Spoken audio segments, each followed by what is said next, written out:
from an internal place, causing us to feel bad and sort of confuse that with being bad. Navigating life with a mental health condition can be tough, and the isolation, blame, and the secrecy that is often encouraged by stigma can create huge challenges to reaching out, getting needed support. Hey, Trez. Yes? This is Emily. Can you make sure that your screen is being shared? Oh, yes, I thought it was being shared. I did too. I'm so sorry about that. But if you just go to your control panel and then share your screen. There it is. Now we can see the presentation. Thank you so much. I didn't realize it had turned off. No, and go ahead and continue. You'll have access to all of these things, so hopefully that won't cause too much of a problem. Okay, so I'd just like to make an opening statement. Being diagnosed with schizophrenia isn't easy, and this was the card that my son and our family were dealt. The journey began most obviously during his junior year in high school. We had no time to plan for this. There was no bag packed. We weren't ready to go, and we had no trip planner to help us navigate the various places we traveled. But in spite of the many personal challenges and the barriers to community and professional engagement we encountered, our journey over the past 2 decades really is one of progress with amazing opportunities for the future. And these opportunities have materialized in the form of partnerships with peers and with professionals, partnerships that reduce self-stigma and stigma from others, and partnerships that engage us all in recognizing the power and expertise of the individual diagnosed with mental illness to be our guiding light. So I'm going to be sharing our story with you now. And this is a picture of myself and of my son, John. And there's a link to a story that he and I did for a radio station a few years ago, if you're interested. But as I share this introduction, I just want you to know that this is a story I share with the permission of my son, John. So I'm going to be reading from a script. Anything I share about John has happened because he has participated in creating what I would share with others. I think it's really important to respect his integrity and his privacy in sharing our story. So the lessons John and I have learned about what we can do to support our own recovery are really important by reducing our own self-stigma and the stigma that is from others. These lessons that I share with you today, I believe, are applicable to other family members, friends, and professionals. But individuals need to see first that there is a challenge that exists. Mental illness is a diagnosis that can be disabling, but it is not just the label that disables. Mental illness can put individuals at risk for financial poverty. It's difficult to get and maintain jobs. Mental illness can create social poverty. Friends disappear, and others you become invisible to because of their own fears. Isolation becomes the norm. Mental illness can lead to mental poverty. It is, in part, a biological brain disorder which can reduce one's capacity to think and communicate in effective ways. Mental illness can lead to physical poverty. Health can decline, and one's capacity to think and communicate in effective ways can be reduced. Mental illness can lead to a situation where your prevention of health problems is neglected due to inadequate resources. And finally, mental illness can create a climate of spiritual poverty through lack of opportunities to explore life's meaning with others. During and after I tell you our story, you'll have the opportunity to reflect upon a variety of principles and practices that we use to reduce stigma we experience toward others and toward ourselves. And now the story begins. John was a little boy, active, vibrant, inquisitive, and kind. Many people called him Generous John because he was willing to give you the shirt off his back. And he was always happy to volunteer to help, always curious as to why we could not bring home the homeless. After all, we had an extra room and plenty of food. And as he grew up to be a young man, he never lost that kind spirit. He has always been a real problem solver. He's a musician. He's a saltwater coral and fish hobbyist. He's a volunteer for Narcotics Anonymous, Alcoholics Anonymous, social support groups at NAMI, the National Alliance on Mental Illness. He's a community volunteer worker as well, a program we have here called Fair Start, Novos, a health organization, a church homeless shelter. He's a guest presenter, has been on a panel for TeenLink, and a featured interviewee on KUOW. He has also been a presenter numerous times at the Washington Behavioral Health Conference. But in spite of these wonderful qualities, he has a challenge. John was diagnosed with schizophrenia. Schizophrenia is a thought disorder. It causes you to think things and experience things differently from the rest of the world. You experience psychosis, which may include delusions, false beliefs that are persistent in spite of anything else that shows evidence to the contrary.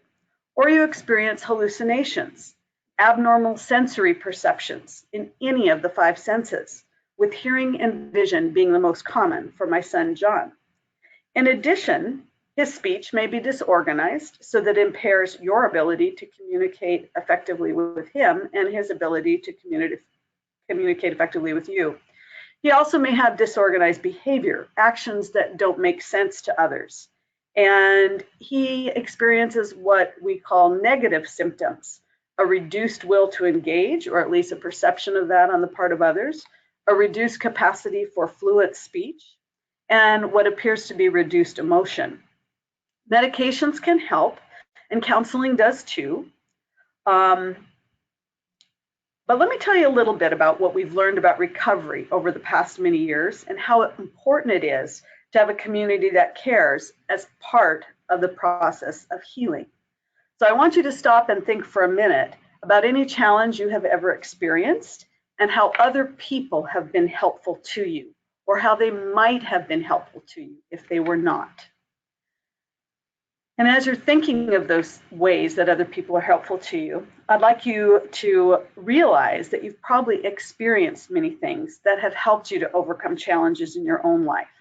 And now I'd like to start to tell you our story about some of the specific ways that we address challenges that we experience and how others have helped us.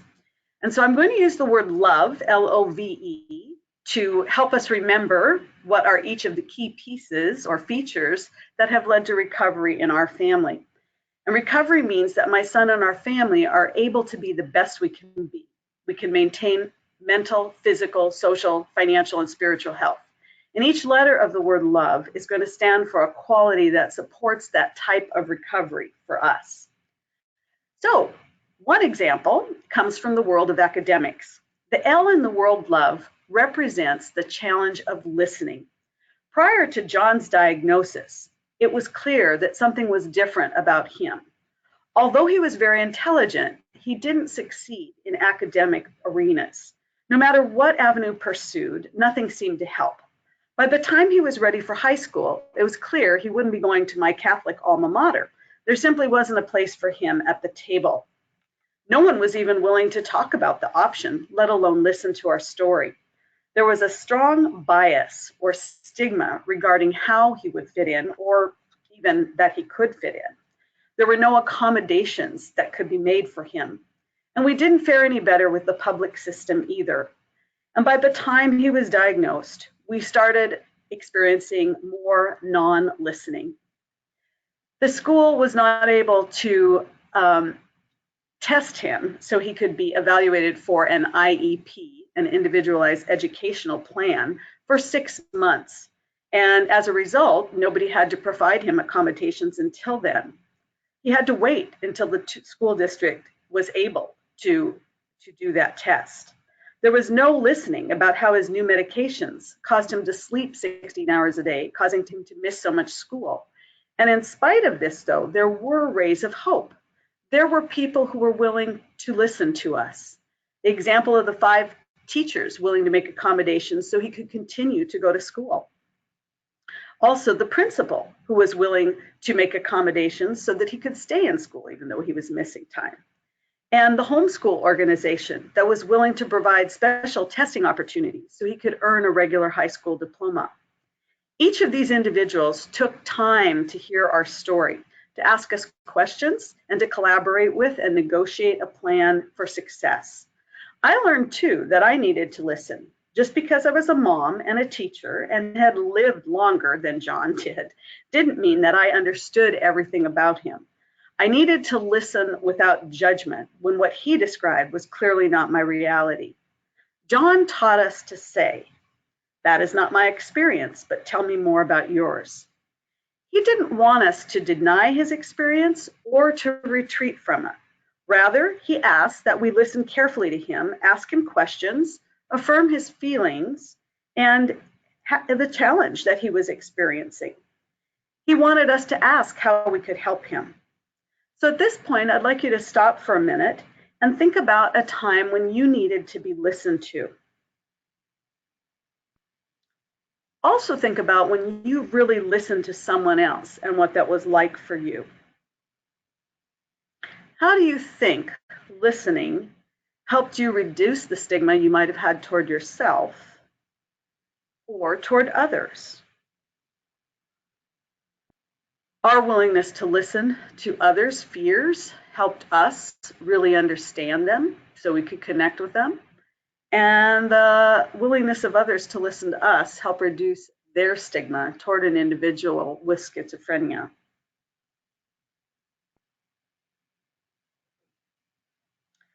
The next letter I'd like to share with you is the letter O. And the letter O in the word love refers to the call to be open to new experiences.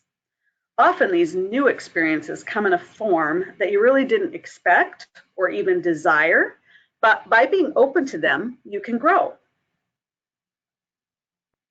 So I'd like to talk a little bit about some of our work with community organizations. As is often the experience of individuals diagnosed with mental illness, friends will slip away. They're not sure what to do. They may be afraid. They may be confused, and as a result, it's just easier to move on. And this was true for John. In his search for friends, he was easily brought into the field of drug users, which led to numerous problems. This new experience was very eye-opening, and it contained many lessons, but not many lessons that anyone would want to repeat. And in order to move away from those problems, John sought out acceptance from within a college-age church group. It seemed like it would be a good spot to connect with young adults who were supportive, kind, and had a desire to be friendly. But this actually wasn't the case. It didn't take very long, and the leader of that church group asked John not to continue to attend anymore. Although we don't know the reasons for that, John never asked about it, it's likely that some of those had to do with stigma associated with him having schizophrenia, because he very clearly shared that he was an individual with schizophrenia when he became part of the group. The search for community began again, and John and I talked about what type of community he would like. It became apparent that it would be important to be with people who understood his situation. As a mom, I asked him to work with me to make that kind of community come to be. We embarked together on my education. I went back to school at the age of 52 to earn a PhD in nursing. My dissertation was on the meaning of happiness for young adults with schizophrenia and schizoaffective disorder. And this was really a new experience for me to be open to, because I am not a nurse. I haven't been trained as a nurse. So it was a big leap to suddenly take part in a nursing program. John piloted all the materials for this research and encouraged me to work hard. And after my graduation, and with John's guidance, we created a group that still runs today. That group is called Appreciative Living Learning Circles, and it's for young adults ages 18 to 35 with a diagnosis of schizophrenia, schizoaffective disorder, or the experience of psychosis. And actually, it's come to include a lot of young adults who have mental health conditions of other types. The key feature is that they're lonely, they're frightened, and they're looking for friendship. We meet every Friday night at a local church hall. We share a meal, we engage in activity to focus on our strengths, and we give gratitude for the things that we have. So we take time to look at things in our life that are working well. We enjoy games and social events with one another. And we find unconditional acceptance. We have fun. We have a community that cares. Being open to this experience has allowed us to reduce stigma about ourselves because we recognized our own strengths and we can feel positive about that. But it's also that being open has allowed us to learn about other people. My son John is only one person with schizophrenia. And by meeting other people with schizophrenia, by meeting their families, my own stigma about schizophrenia has diminished greatly. So I'd like you to stop for a minute and think about any new experience you have ever been open to and how participation in that new experience has been helpful to you. how participating in it might have helped you to reduce some stigma you had about yourself or about other people.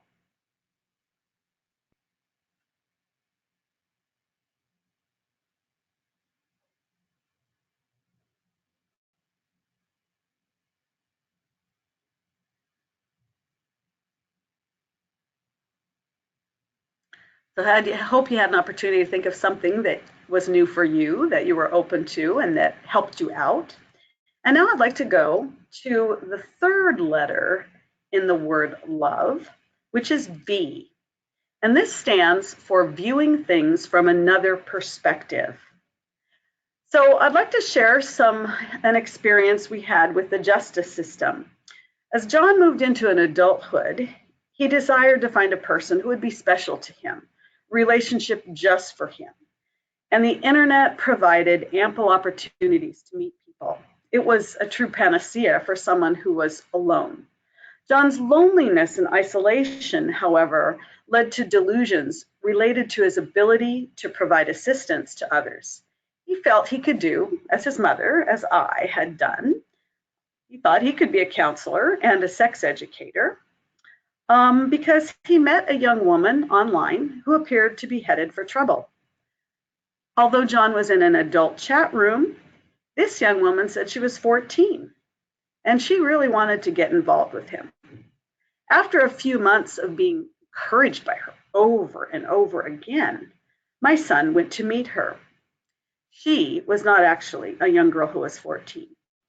She was a 39-year-old woman in another state, and she volunteered for an organization whose mission was to entrap sexual predators. It didn't matter that my son was diagnosed with schizophrenia. It didn't matter that there was no victim.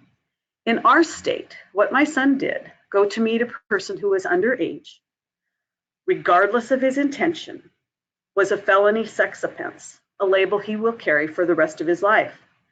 His conviction came with a mandatory minimum sentence of 5 years in federal prison.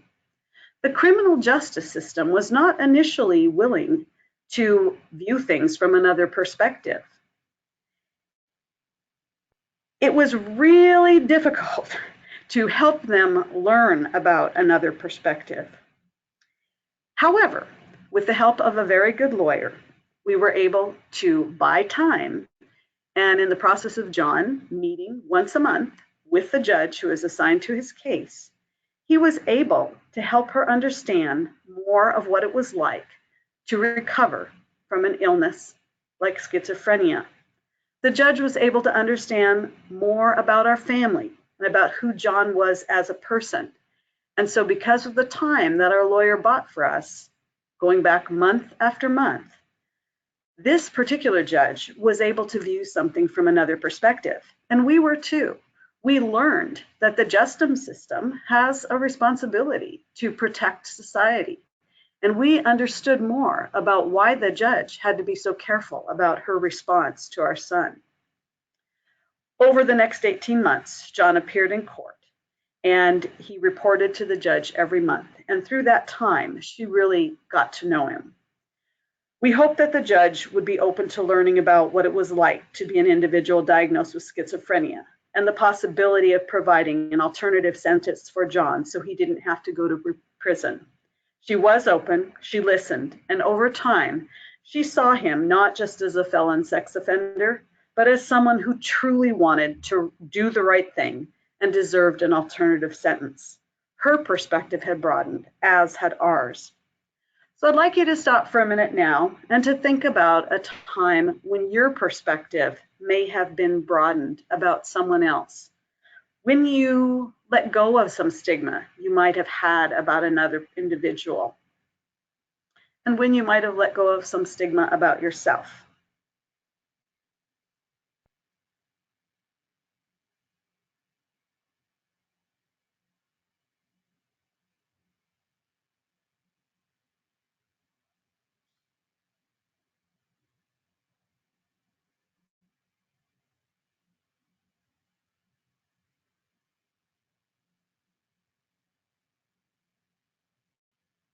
So I hope you were able to find some experience where it was helpful for you to view things from another perspective. And now I'd like to go on to share the last word, the last letter of the word love, which is E. And I'll share some experiences we had volunteering within the community. And this is the final letter, and it stands for the word engage. Engaging with others has been a very important source of building self-esteem for us as individuals and for my son, for reducing self-stigma, as well as providing others with the opportunity to reduce any stigma they have had about individuals with schizophrenia, in our case. I'm going to turn that slide back. I didn't want to get there quite yet.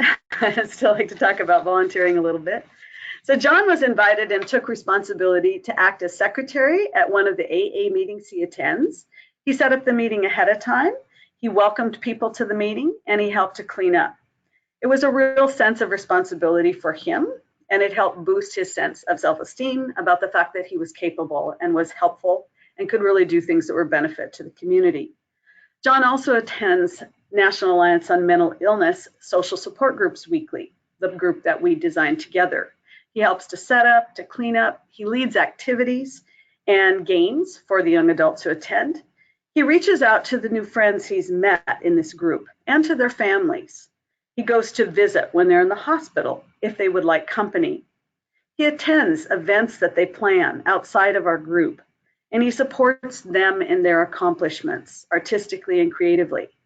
He takes advantage of adventures that he can learn while his NAMI friends propose new activities for our group, because we always reach out and ask them what they would like to do next. For example, a couple of the people in the group indicated they would like to learn more about mindfulness. And so we started an additional group once a week that would help them learn about mindfulness exercises. And John actually participated in that for a period of a couple quarters. We had a student who helped us with that. And John was able to take part in a presentation at the Washington Behavioral Health Conference where he shared what he learned about mindfulness and how that practice was helpful to him as a young adult with schizophrenia. In addition, he's also responded to invitations from the larger community to educate others about mental illness. He was on a panel helping to educate young people who wanted to learn how to respond to crisis calls because they were handling those calls through TeenLink. And he was an invited interviewee twice on a radio station about navigating our fractured mental health system.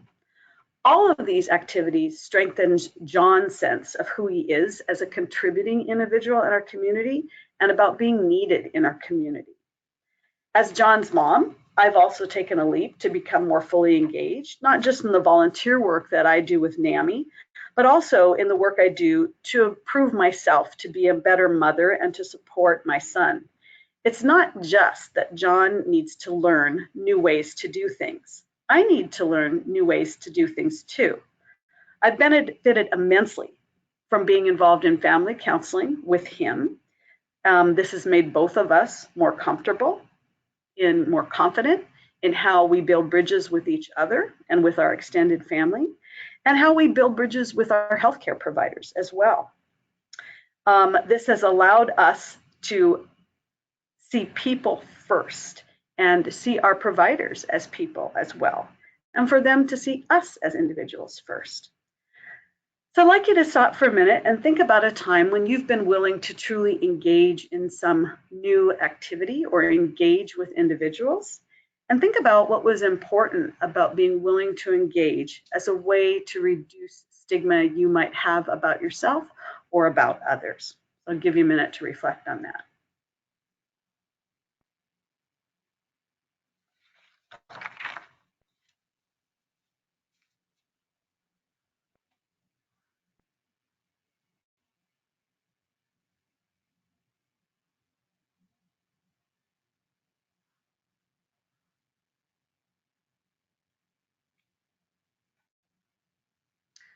So for our family, for my son, for me, for my husband, our other children, and even our grandchildren, the word love really represents ways that we've been able to reduce stigma that we had toward ourselves and toward others. So listening, not just the words that people say, but listening to the body language, how they look, checking in with them about how they're feeling, Being open to new ideas people have, asking questions about those ideas, asking them to share more, valuing other people's input, so really viewing things from other people's perspective has been critical for us, and always being willing to engage, to take a risk when it might seem scary, to do something a little bit different to get us out of our normal routine. And so all of these things have led to reduction of stigma that we have toward ourselves and toward others. In addition to that, in the process of preparing a presentation for you, I also took a look at some of the underlying principles for stigma reduction. And these are things that actually go along really well with the acronym LOVE, which helps us to reduce our own stigma. There's evidence that shows having an optimistic attitude is really important for reduction of stigma and for recovery. Being connected with others, being hopeful about the future and our own identity and our meaning, and feeling empowered to do things has been really important. There's evidence that shows working with people collaboratively is really critical in trying to reduce stigma. A fourth thing that's really important is evaluating the effectiveness of what we do. In our personal relationships with others, John and I often stop to reflect on what's working, or when things are difficult for us, when things don't seem to be working well, to stop and really ask, why isn't this working? What's happening? What's making this difficult? There's evidence too that focusing on interpersonal skills to improve social interactions can really help with stigma. Often in our lives as a family, with an individual who has schizophrenia, it can be really difficult to communicate because some of the things that John will say to us or share with us are hard for us to understand. For example, I can remember my son talking about how he was experiencing knives in his head, and that might easily, and it did readily, make me think, oh, he's having a hallucination about something. But by exploring more about what he meant about knives in his head, by asking open-ended questions, I came to understand that the knives in his head were really just about pain. It wasn't that somebody was really putting a knife in his head. And the process of my clarifying that with him allowed us to get to a physician, finally, who after 2 years of going to a physician on his own, my son and I went together, and I was able to act as sort of a cultural broker for him and explain what his language meant. That particular physician said, let's just do a CAT scan and see what's going on. And it became apparent very quickly through the CAT scan that the knives in his head were really all about the worst case of polyps that this doctor had ever seen. He said he needed surgery really quickly to get rid of them, and that the pain would abate. And he had a very successful outcome from that. So really focusing on interpersonal skills and our social interactions was very important for us. And finally, support groups and learning coping skills and stress reduction skills have been shown to be a very successful way of helping to reduce stigma reduction. So there's some links to resources there if you're interested in reading more about those particular principles. Another thing that has been important to us as we have engaged in reducing our own stigma and trying to educate others and hopefully reduce the stigma they have towards people with mental health conditions, I have another acronym to share with you, and it's REACH, R-E-A-C-H. So the idea of reaching out to others. And these are some of the key interactions that we have found to be really important to help reduce stigma. So one of them, the R, stands for reviewing the needs that people have.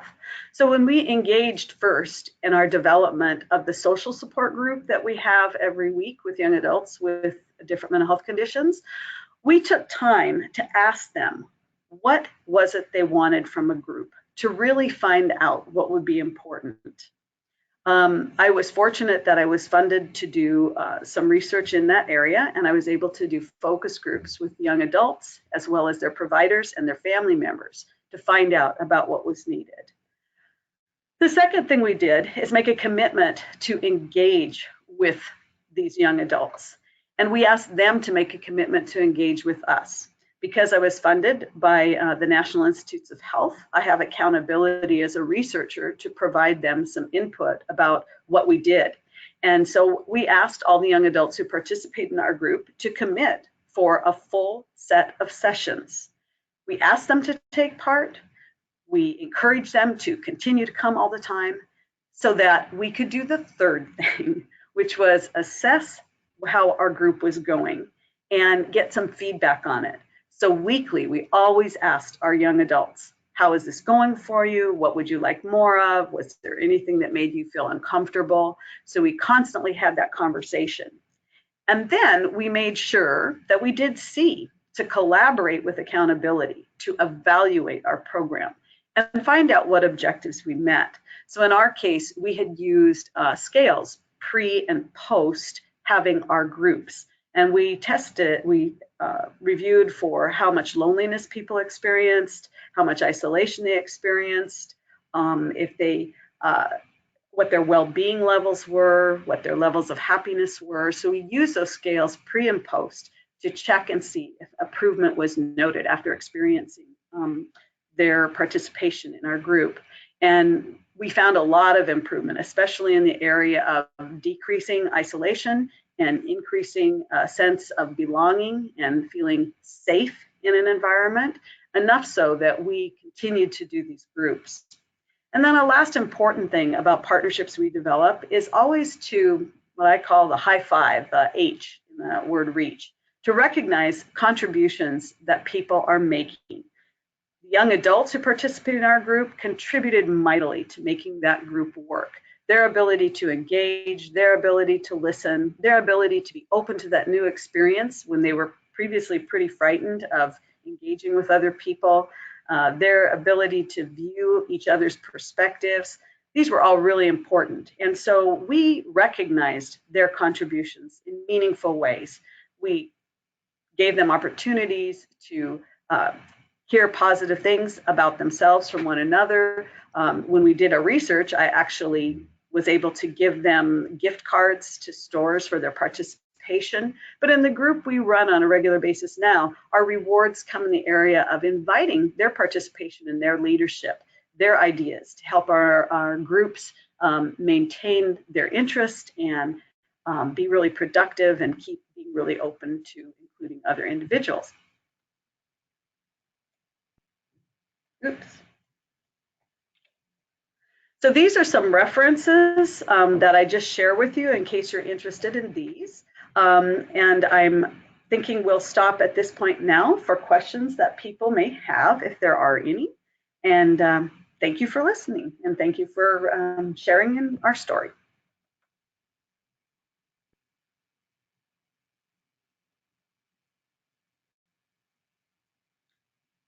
I can't hear Emily. So. Thanks. Did you say you couldn't hear me? Right, You could just hear me talking to you. myself. Okay, great. Well, I just wanted to say thank you. And at this point, I will be keeping an eye on the chat box for questions. At this point, there are none. However, if we want to give it a minute or two to see if anybody has any to enter, then we can go from there.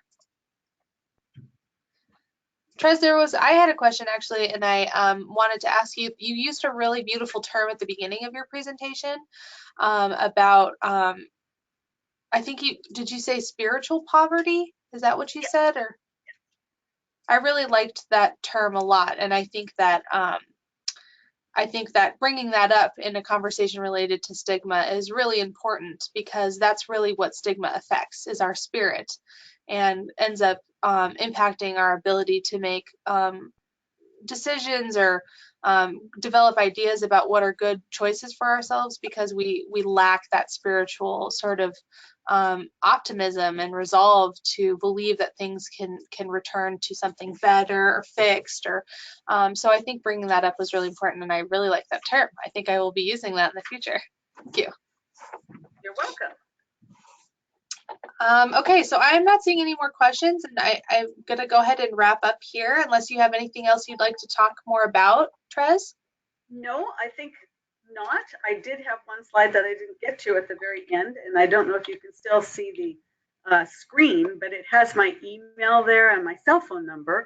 And I know when I've shared information about our groups, sometimes there have been people who would like to be open to the new experience of maybe having a group like that in their own area. And if you participants are interested in learning more about what we do, I'm more than happy to respond to questions at a later time, either through my phone or through my work email. Even though I'm retired, I still will get that work email for quite some time. And my phone is also textable. So I just wanted to make sure that was up there and available for people if they were interested in it. Awesome, that's perfect. Thank you for putting that contact information up. I'm going to leave this up while I just say a couple wrap-up points. So if you want to just hang out there, that's perfect. Yes. So just thanks so much for spending your time presenting for Empower Idaho, especially after being newly retired. I know you probably have a long list of other more relaxing things you could be doing.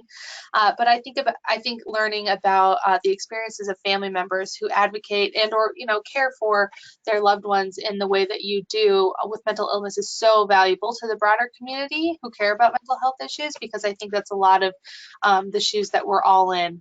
Knowing someone that we care and love a lot and just navigating it from the ground up about how best to support them. So thank you for sharing that experience with us.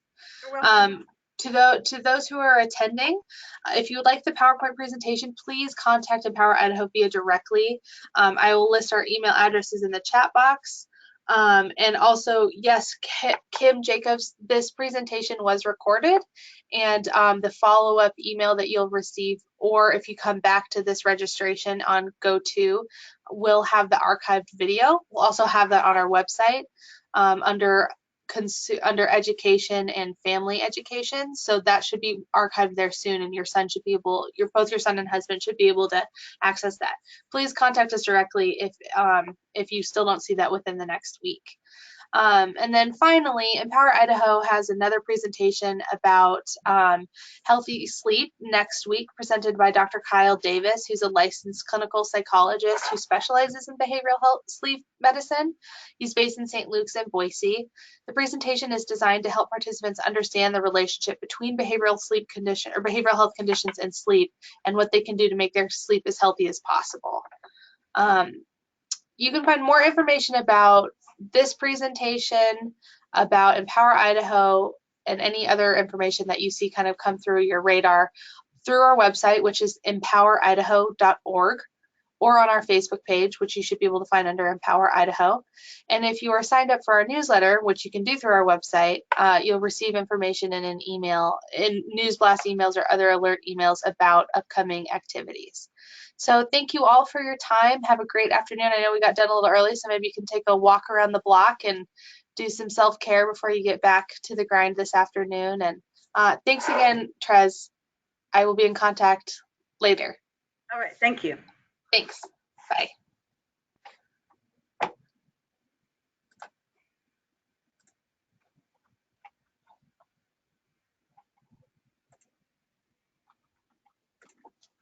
And just so everyone knows, I'm going to put my email address down here in the chat box if you want to contact directly, as well as our project coordinator. Either of the emails I'm listing should work for contact purposes. Thanks.